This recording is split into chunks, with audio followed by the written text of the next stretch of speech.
Hello there, my name's Sarah. I'm 27 and I've been working as a nurse for a while. My life has been a whirlwind of hospital shifts, patient checkups, and endless cups of coffee. The hospital corridors have been my world, and my social life? Well, that's been on life support for a while now. So, what's a girl to do when she's got no time to meet people the old-fashioned way? She goes online. I signed up for this dating site, nothing fancy, just one of those places where you hope to find someone who's not a complete weirdo. That's where I bumped into Ryan, virtually of course. His profile was plain, no show-off stuff. Just a guy with a genuine smile and a twinkle in his eyes. We started trading messages, and something clicked. We decided to meet up, see if this online chemistry had any basis in the real world. Our first date was at this cozy little cafe downtown. I walked in, and there he was, waiting for me. "Hey Sarah, you made it," he greeted, his face lighting up like a kid on Christmas morning. I was a bundle of nerves, but his easygoing nature calmed me down. We started chatting, just casual stuff at first. He was a software engineer, loved messing around with codes and all that. He was passionate about his work, but when he spoke about his mother, Margaret, his demeanor changed. "I'm all she's got, you know," he said, his voice dropping a bit. "My old man skipped out on us when I was just a kid. She's been alone since then. I try to help out, send her $1,000 every month. Ain't much, but it keeps her going." I admired his dedication, his sense of responsibility. I shared my own stories, about the grueling hours at the hospital, the emotional roller coaster that my job often was. He listened, really listened, not just nodding along. His eyes were full of understanding, and I felt a connection. As the weeks rolled by, I found myself falling for this guy. He was different, caring and attentive. He'd show up at the hospital when I was pulling late-night shifts, always with a hot meal in tow. He was a breath of fresh air in my otherwise monotonous life. One evening, while we were having dinner at his place, he looked at me, his eyes serious. "Sarah," he said, holding my hand across the table. "I've been doing some thinking. I really like you, more than just a girlfriend. I want us to be a team, you and me. What do you say, will you marry me?" His question caught me off guard. Sure, we hadn't been dating for too long, but there was no denying the love I felt for him. So, I said yes. We were over the moon, excited about our future together. But, boy, was I in for a ride. Little did I know that this decision would lead me down a path full of twists and turns. Life took a sudden turn after that dinner. I was now engaged to Ryan, a man I'd met online, who was as kind and caring as he was committed to his mom. The word fiancé had a new, exciting ring to it. We decided it was time to meet his mom, a woman who lived a couple of hours away in a small town. She was the epicenter of Ryan's world, the person whose opinion mattered the most to him. So, the plan was set: a weekend trip for the two of us to meet the woman who had raised my soon-to-be husband. The drive was filled with a strange tension. Ryan was visibly nervous, his fingers drumming on the steering wheel, his eyes darting to the rearview mirror more often than necessary. He was a man on edge, and it wasn't hard to guess why. "Ryan," I said, trying to soothe his nerves. "Relax. I'm sure your mom is a wonderful person." He shot me a half-smile, his eyes still on the road. "Yeah, she's something all right." His mom's house was a picture of quaint charm, a small structure that looked like it had jumped straight out of a home and garden magazine.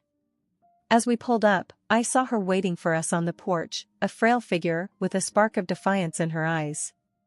"Ryan, my boy," Margaret exclaimed as soon as we got out of the car, enveloping him in a tight hug. After a moment, she turned to me, her gaze icy. "You must be Sarah." I extended a hand, forcing a smile. "Yes, ma'am. It's a pleasure to meet you."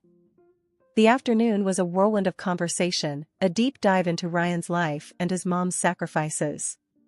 She painted a vivid picture of their shared journey, of the struggles they'd overcome together. It was touching, but also a bit overwhelming. "So, Sarah," she said at one point, her eyes boring into me. "Ryan tells me you're a nurse." I nodded. "Yes, ma'am. I work at the city hospital." "And your family?" she asked, her gaze never wavering. "Who do you have?" I swallowed, a lump forming in my throat. I don't remember my parents.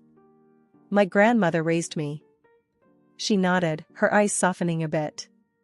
"Well, I suppose we all have our crosses to bear." The conversation took a strange turn then. She talked about blessing our marriage, but on one condition. We had to keep sending her the monthly $1,000. I was taken aback. I knew Ryan helped her out, but this felt different. It felt like a transaction. "Ma," Ryan said, his voice firm. "We're planning to get married, not sign a contract."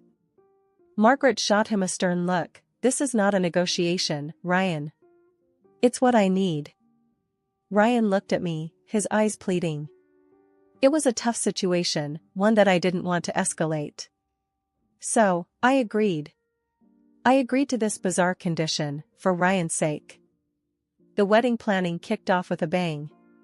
Ryan and I were excited, brimming with ideas and dreams for our big day. We had decided on a simple ceremony, something that reflected our love and commitment without breaking the bank.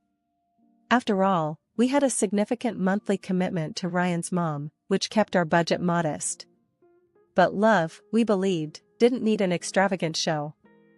Our venue was the local church, a charming little structure with an air of warmth and familiarity. Father John, the pastor and a dear friend of Ryan's, was more than willing to officiate our wedding. His twinkling eyes and hearty congratulations made us feel even more special. The guest list was a short one, a handful of work friends, Ryan's childhood buddies, and, of course, his mom. Margaret had a strong presence in our lives, and her involvement in the wedding planning was no different. She was there at every turn, her opinions shaping our choices, from the color scheme to the menu. "I think we should serve roast beef," she declared during one of our planning sessions. "Ryan loves it." Ryan, ever the dutiful son, nodded in agreement. "But Mom," he added, "Sarah's a vegetarian. We need to consider her too." His mom simply raised an eyebrow. "Well, it's your wedding too, isn't it?" Ryan didn't argue. He simply agreed and let his mom have her way. I didn't mind much. I was too caught up in the joy of marrying the man I loved. But there was another person who was deeply involved in our wedding planning, my grandmother. She was my rock, my guiding light. She had raised me single-handedly, and her wisdom and strength had always been my inspiration. Grandma was thrilled about the wedding. She helped me pick out a simple but elegant white dress. She baked cookies for the reception, her hands working magic in the kitchen. And she was there, always there, with a smile and a word of encouragement. The day of the wedding was a whirlwind of emotions. I was nervous, excited, and a little overwhelmed. Ryan looked dashing in his blue suit, his eyes sparkling with joy. His mom, in a striking red dress, was the life of the party, chatting and laughing with everyone. The ceremony was a beautiful, heartwarming affair. Father John spoke eloquently about love and commitment, his words resonating with everyone present.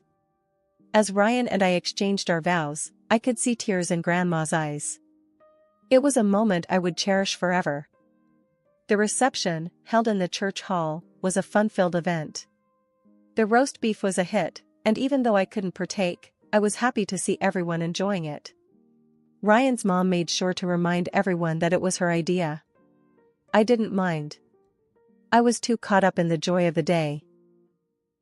As the day came to a close, I felt a sense of relief wash over me. We were married. We were starting a new chapter in our lives. I knew there would be challenges, but I was ready to face them. I had Ryan, and I had Grandma.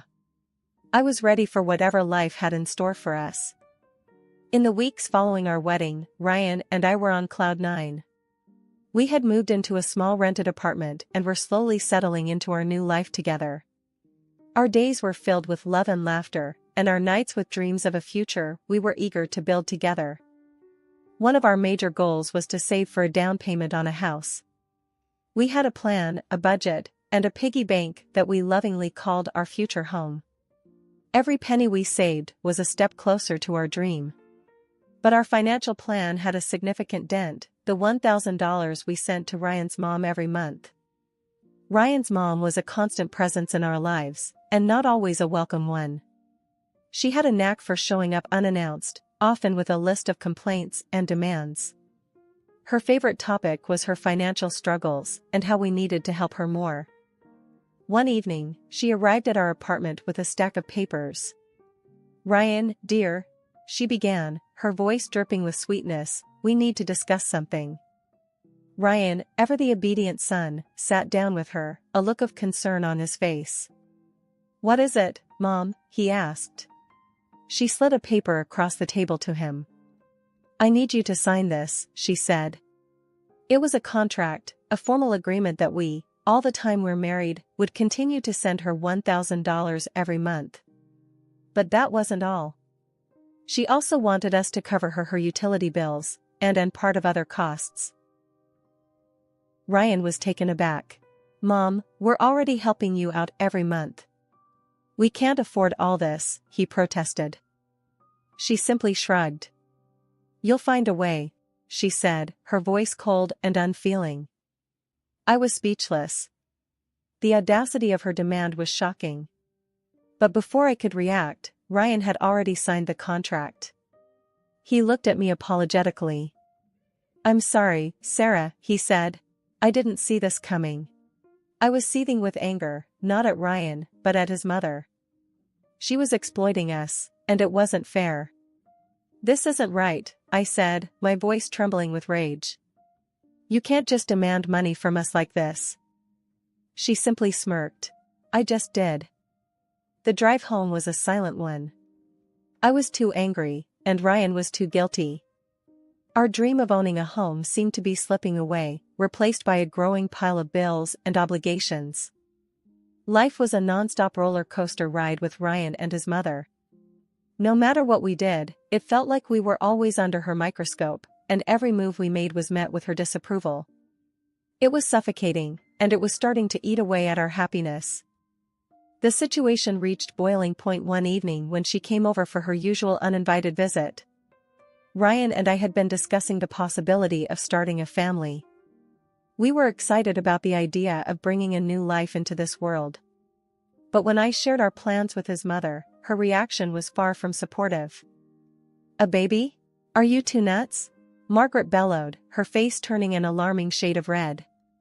"You can barely keep your heads above water, and now you want to add a baby to this circus?" I was taken aback by her outburst. "We've thought about this, and we believe we're ready," I countered, trying to keep my voice calm. She snorted. "Ready? You think you're ready? You can't even handle your own lives, and now you want to toss a baby into the mix?" I turned to Ryan, hoping he would step in, but he just sat there, his face ashen. His mother's words had struck a nerve, and he seemed lost for words. "Instead of thinking about a baby, you should be thinking about me," she continued, her voice rising with each word.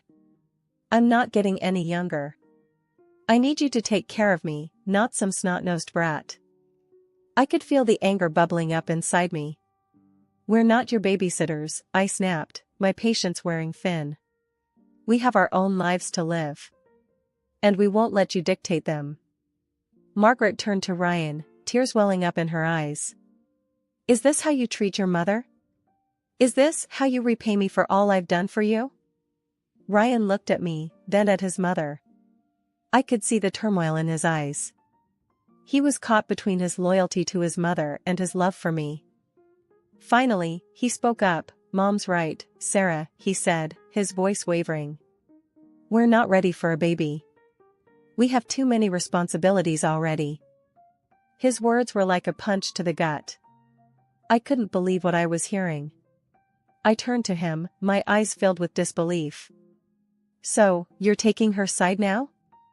He didn't answer, just looked down at his hands. That was all the answer I needed. I got up and stormed out of the room, leaving Ryan and his mother alone. That night, Ryan and I had the biggest argument we've ever had. We yelled, we cried, we said things we didn't mean.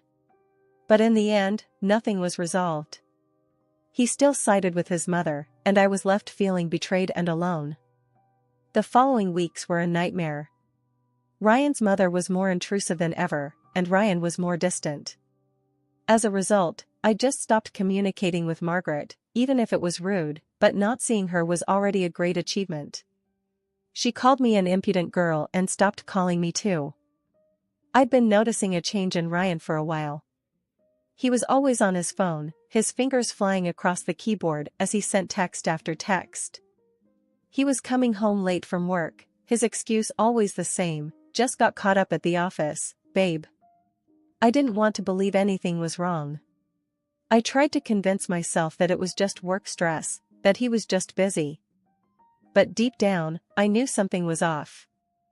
My suspicions were confirmed when my best friend, Lisa, called me one evening. Sarah, I don't know how to say this, she began, her voice shaking. I found Ryan's profile on that dating site we used to use. I felt like I'd been punched in the gut. What? That's impossible, I stammered, my mind racing. He wouldn't. I'm sorry, Sarah, Lisa said, her voice filled with sympathy. I thought you should know. I hung up the phone, my hands shaking. I felt a wave of nausea wash over me. I didn't want to believe it, but the evidence was right there. When Ryan came home that night, I confronted him. Who is she, Ryan? I demanded, my voice shaking with anger. Who are you texting all the time? Who are you meeting on that dating site? Ryan looked at me, his face pale. I don't know what you're talking about, Sarah, he stammered, his eyes darting around the room. Don't lie to me, Ryan. I yelled, my patience wearing thin. I know about the dating site. I know you're seeing someone else. Ryan didn't say anything for a moment, just stared at me. Then, he let out a sigh. I'm sorry, Sarah, he said, his voice barely above a whisper. I didn't want you to find out this way. I felt a surge of anger. So, you admit it? You've been cheating on me? Ryan nodded, his eyes filled with guilt. I'm sorry, Sarah. I didn't mean for this to happen. It just did. I couldn't believe what I was hearing. The man I loved, the man I had planned to start a family with, was cheating on me. And to make matters worse, he wasn't even sorry about it. I want a divorce, Ryan, I said, my voice steady. I can't be with someone I can't trust. Ryan didn't argue, didn't try to convince me to stay. He just nodded, his face a mask of guilt and regret. 6 months had passed since my divorce from Ryan, and life was starting to settle into a new rhythm. I was learning to live alone, to be independent. Then, my grandmother passed away. She'd been a rock in my life, a woman of strength and wisdom. Her passing left me with a gaping hole, but also, unexpectedly, a considerable inheritance. She'd left me her old mansion, a beautiful house with vast gardens and rooms filled with antique furniture. And there was also a hefty sum of money, enough to let me live comfortably for the rest of my life. I was shocked, overwhelmed, but also grateful. It was a fresh start, a chance to rebuild my life. Just as I was starting to adjust to this new reality, there was a knock on the door. Standing on my doorstep was none other than Ryan's mother, a woman who'd always been a thorn in my side. Well, look at you, living in luxury, she sneered, looking around the mansion with greedy eyes. I heard about your little windfall. You must be over the moon. I crossed my arms, raising an eyebrow at her. What do you want, Margaret? She put on a saccharine smile, her eyes still scanning the house. Well, dear, I thought it's only fair that since you and my son are married, I should get a share of this fortune. I couldn't help but laugh. Margaret, you're out of the loop. Ryan and I divorced 6 months ago. Her eyes widened, and she sputtered. What? No, that can't be right. Ryan would have told me. Call him and ask, I suggested, leaning against the doorframe. He'll confirm it. She pulled out her phone, dialed Ryan's number, and put it on speaker. Ryan, tell me it's not true, she demanded when he answered. Tell me you and Sarah are still married.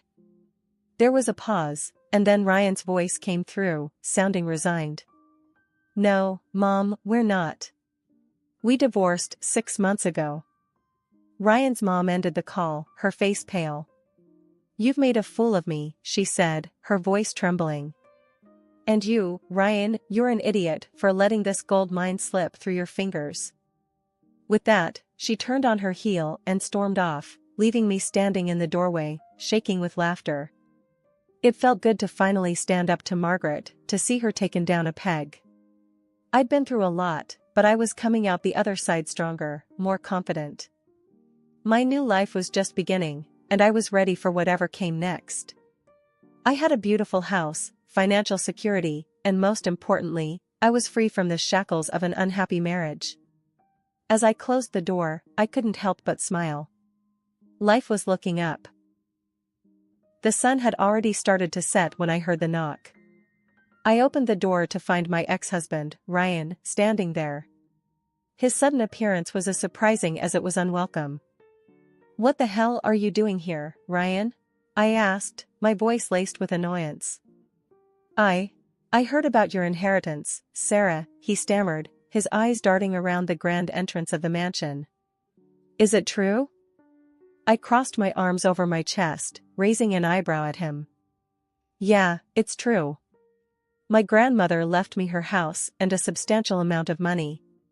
What's it to you? Ryan swallowed hard, his gaze never leaving mine.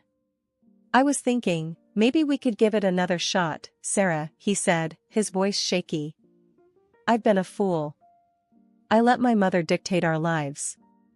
I didn't stand up for you when I should have. I want to make it right. A bitter laugh escaped my lips. Oh, now you want to make it right? I asked, shaking my head in disbelief. Now that I'm rich, you suddenly want to be a better man? You think I can't see right through you, Ryan? Ryan looked taken aback by my words, but he quickly composed himself. It's not like that, Sarah, he said, his voice filled with desperation. I've changed. I can be a better man. I can make it up to you. I stared at him, my heart pounding in my chest. I could see the greed in his eyes, the dollar signs practically flashing in his pupils. He was no different from his arrogant mother. He was just after my money. Listen here, Ryan, I said, my voice cold as ice. You had your chance. You blew it. Now, you want to waltz back into my life because I've come into some money? You're even more pathetic than I thought. Ryan flinched at my words, but he didn't back down.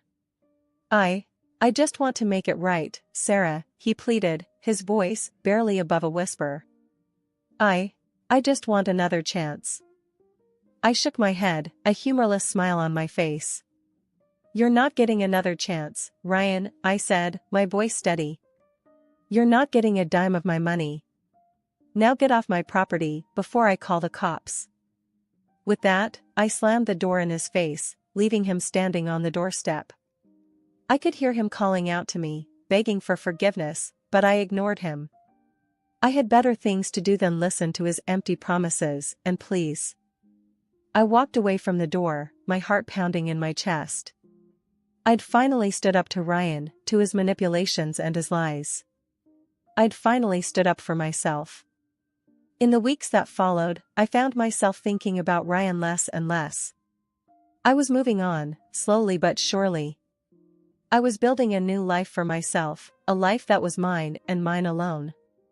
I made new friends, people who liked me for who I was, not for my money or my mansion. I started volunteering at a local animal shelter, finding joy in helping those who couldn't help themselves. I was finally living my life on my own terms, and it felt amazing.